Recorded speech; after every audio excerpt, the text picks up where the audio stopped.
విశ్వాసముంచు వాడెవడో లేఖనము చెప్పినట్లు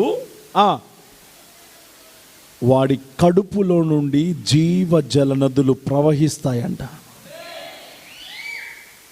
అమ్మా, ఆ శుద్ధ జలానికి మరొక పేరు దేవుని ఆత్మ. మొదటిది దేవుని వాక్యం, ఆ వాక్య ప్రక్షాళన నీ మీద జరగాలి. రెండు, దేవుని ఆత్మ కుమ్మరింపు నీ మీద జరగాలి. ఏం జరగాలి? చెప్పాలి చెప్పాలి చెప్పాలి. దేవుని ఆత్మ కుమ్మరింపు అనండి. ఏ కుమ్మరింపు? మనం బకెట్లు వేడి నీళ్ళు పోసుకుంటాం, చల్లనీళ్ళు పోసుకుంటాం, కానీ దేవుని ఆత్మ కుమ్మరింపు నీకు జరిగిందా?